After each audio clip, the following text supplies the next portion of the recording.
Everyone, आप सबका बहुत बहुत स्वागत है आपके अपने चैनल करिश्मा एकेडमी पर। आज हम स्टार्ट करने जा रहे हैं टर्म 2 का चैप्टर बिल्स ऑफ एक्सचेंज। ठीक है, बिल्स ऑफ एक्सचेंज, इसको वैसे बोलते हैं विनिमय पत्र, ऐसा कुछ होता है हिंदी में। ठीक है, विनिमय पत्र, विपत्र, पता नहीं ऐसे बोलते हैं। वैसे अकाउंट्स को इंग्लिश में करो तो ज्यादा बेटर है, क्योंकि हिंदी में तो बस समझ नहीं आएगा। बैड डेट्स को अब देखो, बिल्स ऑफ एक्सचेंज का मीनिंग समझते हैं पहले।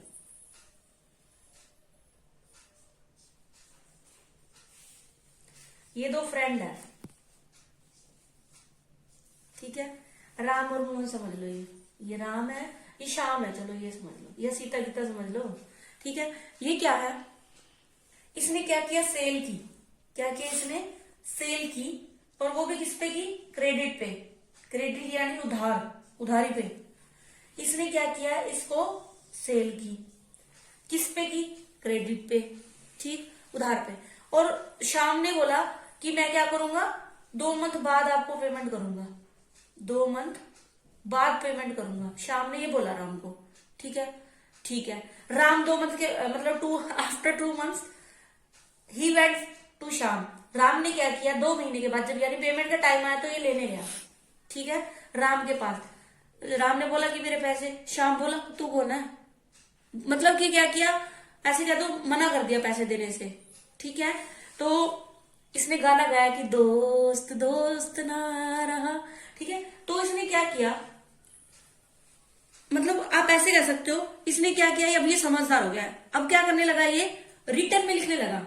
ठीक है, मान लो इसने अब किसी और को चेंज किया, तो ये क्या करेगा, एक बिल लिखेगा रिटर्न में। ठीक है, रिटर्न में क्या करेगा, एक बिल लिखेगा।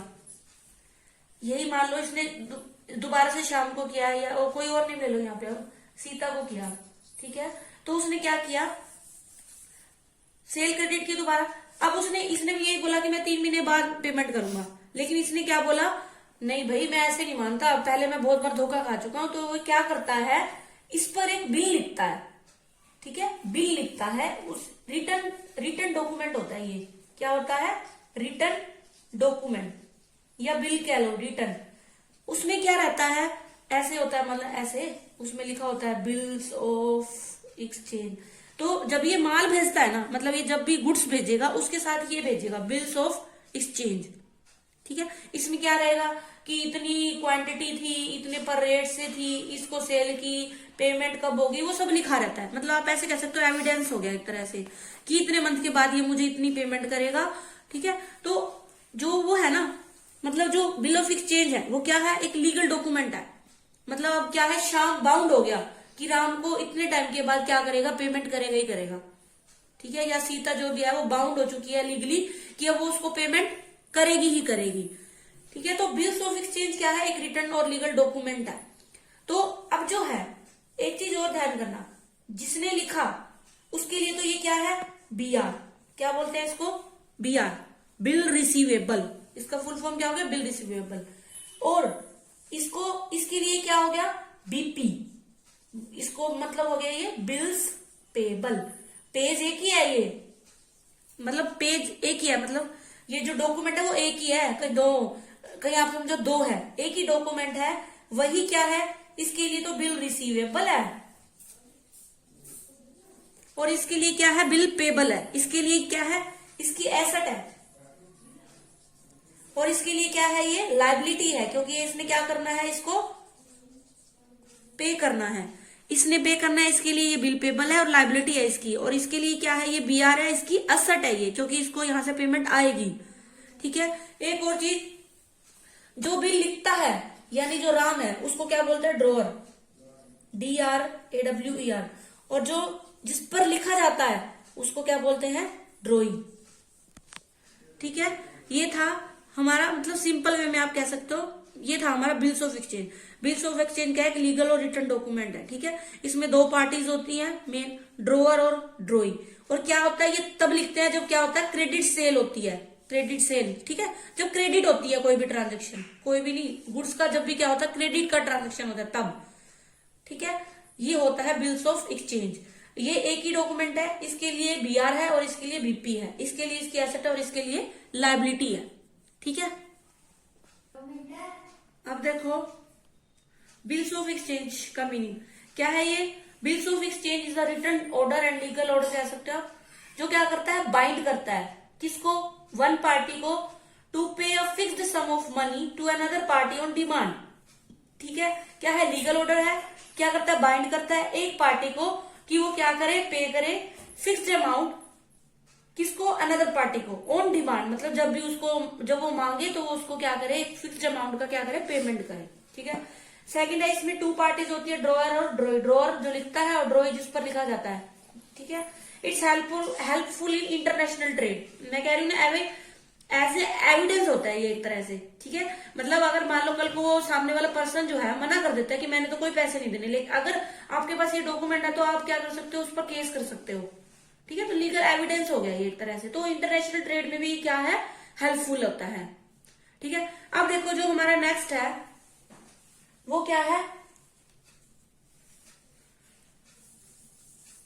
नेक्स्ट है हमारा ड्यू डेट।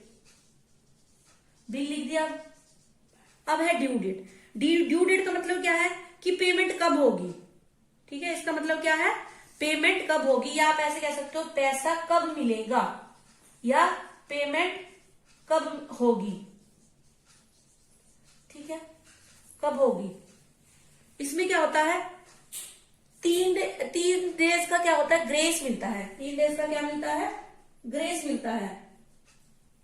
देखो जैसे सपोज करो बिल लिखाइए 1 जनवरी को। ठीक है, 1 जनवरी को मिला, कितने लिखा, 2 मंथ्स के लिए लिखा, 2 मंथ्स के लिए लिखा, तो जो इसकी ड्यू डेट बनेगी वो क्या हो जाएगी, 2 मंथ है तो 1 जनवरी टू, यानी फेब मान लो, और मार्च यानी 1 मार्च हो गया, है ना, 1 मार्च। और उसमें क्या होगा, 3 दिन और ग्रेस के डाल दो, तो यानी 4 मार्च इसकी ड्यू डेट बन जाएगी, 4 मार्च। यानी ड्यू डेट क्या होती है, ड्यू डेट प्लस 3 डेज क्या मिलते हैं, ग्रेस के मिलते हैं। ठीक है, मान लो इस दिन को वो नीड जिस दिन को तो ड्यू पड़ रहा है और 3 दिन और ग्रेस के मिल जाते हैं, ये होता है ड्यू डेट। ऐसे निकालनी है आपने, इसके क्वेश्चन आते हैं ऐसे। ठीक है, अब देखो ऐसे कुछ क्वेश्चन देखते हैं। हाँ, एक दो चीजें और ध्यान रखनी है आपने, एक चीज और, अगर मान लो नेशनल हॉलीडे आ जाती है, कोई नेशनल हॉलीडे आ जाती है या संडे आ जाता है।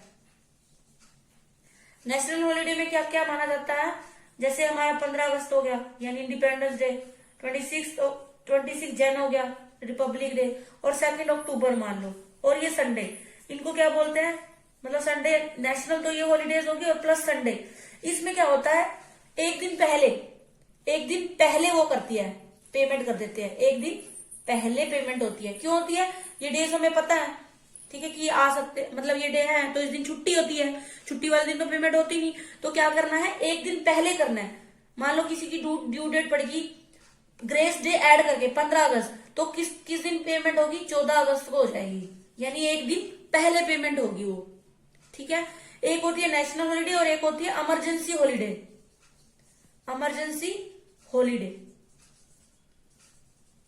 इमरजेंसी हॉलीडे का पता नहीं होता, कभी भी हो सकती है, मतलब इमरजेंसी में गवर्नमेंट ने डिक्लेयर कर दी एकदम से, मान लो बारिश ज्यादा हो गई, अब जैसे कोरोना है एकदम से कर दी, तो इमरजेंसी हॉलीडे में मान लो ड्यू डेट उसी दिन थी आपकी और उसी दिन गवर्नमेंट ने क्या कर दिया, हॉलीडे डिक्लेयर कर दी, तो नेक्स्ट डे होगा, 1 डे आफ्टर होगी पेमेंट। पेमेंट कब होगी, एक दिन बाद पेमेंट होती है इसके अंदर। ठीक है, दोनों में डिफरेंस देखो, आपको कई बार क्या होता है, कंफ्यूज हो जाते हैं कि एक दिन पहले है या इसमें एक दिन बाद में है। इसमें एक दिन पहले, क्योंकि हमें ये डेट पता होती है कि इस दिन ये दिन पड़ रहा है, 15 अगस्त है तो मतलब छुट्टी होगी, तो एक दिन पहले। इमरजेंसी हॉलीडे का हमें पता नहीं होता, तो एक दिन बाद में आपने पेमेंट करनी है। ठीक है, ये 3 बातें आपने ध्यान रखनी है। 3 दिन ग्रेस के देने हैं, नेशनल हॉलीडे है या संडे पड़ रहा है तो एक दिन पहले पेमेंट हो जानी है, और अगर इमरजेंसी हॉलीडे है तो एक दिन बाद पेमेंट होती है। ठीक है, अब कुछ सम्स देखते हैं इसके हम। अब देखो ये बिल लिखा 1 मतलब 1 जनवरी 2019 को, तो 3 मंथ्स के लिए लिखा है। अब हमने इसकी क्या निकालनी है, ड्यू डेट निकालनी है। तो मंथ से तो बहुत इजी है। देखो फर्स्ट जन है, जनवरी से फरवरी, जनवरी से फरवरी, फरवरी से मार्च, मार्च से अप्रैल, यानी 1 अप्रैल को ड्यू हो गया।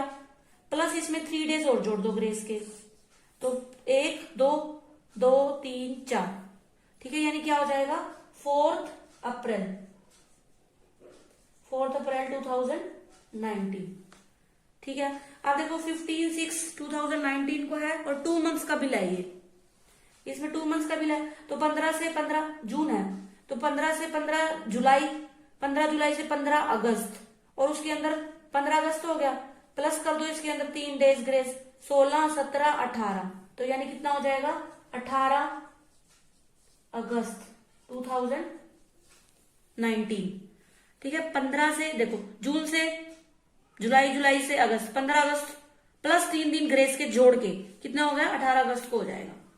अब देखो 1 मार्च का 4 मंथ है, तो देखो मार्च से अप्रैल, अप्रैल से मई, मई से जून, जून से जुलाई, यानी 1 जुलाई, और प्लस उसके अंदर क्या कर दोगे 3 डेज क्या कर दोगे ग्रेस के जोड़ दोगे, 1, 2, 3, 4, यानी क्या हो जाएगा 4 जुलाई 2017, ठीक है। अब इसमें देखो डेज वाले में देखो प्लस, अब क्या है 1 मार्च, इसके अंदर क्या करना है 20 डेज ऐड करने हैं हमने, 1 मार्च है प्लस 20 डेज, यानी टोटल कितने हो गए 21 मार्च हो गया, प्लस 3 ग्रेस के जोड़ दो, 21, यानी 22 23 24, 21 के बाद लेंगे तो 22 23 24, यानी 24 मार्च 2018। मतलब आपने क्या करना है, ये चीज ध्यान रखना है, पहले तो क्या करोगे जब वो मतलब किस दिन पड़ रहा है और प्लस उसके अंदर 3 दिन ग्रेस के जोड़ने हैं। अब देखो ये 1 मार्च को बिल लिखा था, ठीक है, इसके अंदर कितने दिन का 20 दिन का, यानी 20 और 1 21 हो गया, प्लस 3 दिन ग्रेस के जोड़ दो, तो कितना हो गया 21, तो यही हो गया था 21 प्लस 3 कितना हो गया 24 हो गया, यानी 24 मार्च को ये ड्यू होगा, ठीक है। नेक्स्ट देखो 12 जून से 2 मंथ है, तो 12 जून से देखो, जून से जुलाई, जुलाई से अगस्त, 12 अगस्त को ये 2 मंथ हो गए, प्लस इसके अंदर 3 डेज ग्रेस के जोड़ दो, 13 14 15, अब ये क्या है 15 अगस्त है, 15 अगस्त को पड़ रहा है, और 15 अगस्त को क्या होता है नेशनल हॉलीडे होती है, तो मैंने बताया था कि अगर नेशनल हॉलीडे हो तो हमें पता है इस दिन की हमें हॉलीडे है, तो हाँ ये बिल कब हो जाएगा 14 अगस्त को, एक दिन पहले हो जाएगा, ठीक है। क्या है ये नेशनल हॉलीडे है, इसके अंदर जिस दिन ये हो रहा है उस दिन नेशनल हॉलीडे पड़ रही है, ठीक है। बस आपने क्या करना है पहले उस मंथ उतने मंथ काउंट कर लो, फिर उसके अंदर 3 दिन ग्रेस के जोड़ दो, वो आपकी ड्यू डेट बन जाएगी, ठीक है। अब देखो अब डेज में है, इसका थोड़ा सा ना ध्यान देना पड़ता है। 7 Feb 2018 को लिखा है और 30 डेज है, बीच में लिख दिया, अगर सीधा होता तो कोई दिक्कत नहीं थी। अब देखो 7 Feb है, वैसे तो ये देखो लीप ईयर, एक लीप ईयर का भी आपने ध्यान रखना होता है, डेज इसमें डेज दिए हो जब, ये तो लीप ईयर नहीं है, चलो जैसे 12 आ जाए 2016, मतलब वो लीप ईयर होता है, आपको पता है कौन से होते हैं जो 4 से डिवाइड होते हैं, ठीक है। अब देखो 7 Feb को लिखा है, तो फेब में जो ये लीप ईयर नहीं है तो 28 डेज होते हैं, ठीक है। 28 डेज में से 7 तो घट गया, तो यानी हमारे देखो 7 लेस कर दो कितना बच गया 21 बच गए, यानी 21 दिन ये और 30 दिन के लिए लिखा है, तो 9 दिन और मान लो तो पूरे हो जाएंगे 30, यानी देखो ये मंथ यहाँ खत्म, यानी 21, और ये 9 मार्च पड़ रहा है, देखो 28 दिन होते हैं फेब में, जिसमें से 7 तो निकल गया, हमारे पास बच गए 21 दिन, यानी कि यहाँ पे खत्म हो गया, यानी ये हो गया मार्च खत्म, मार्च स्टार्ट हो गया यहाँ से 21 दिन के, यानी 21 दिन फेब के ले लिए हमने, ये तो हो गए फेब के, और ये 9 डेज हो गए मार्च के, ठीक है। यानी कि 9 मार्च को ये क्या हो रहा है बिल वो हो रहा है, प्लस इसके अंदर 3 डेज ग्रेस जोड़ दो, 3 डेज ग्रेस हो गए, तो वो क्या हो जाएगा 9 10 11 12 10 11 12, यानी 12 मार्च को ये होगा, 12 मार्च को ये पड़ेगा, अब ये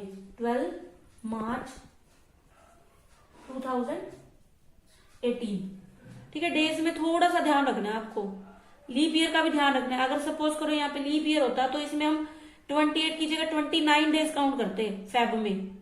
ठीक है, वहां पे ध्यान रखनी है आपने ये चीजें। ठीक है, आई होप आपको अच्छे से समझ आया होगा ये ड्यू डेट। बाकी हम कल कंटिन्यू करेंगे, और मेरी वीडियोस को देखते रहिए, लाइक करते रहिए, शेयर करते रहिए, और जिन्होंने अभी तक बेल आइकन को प्रेस नहीं किया वो प्रेस कर लें। Thanks for watching.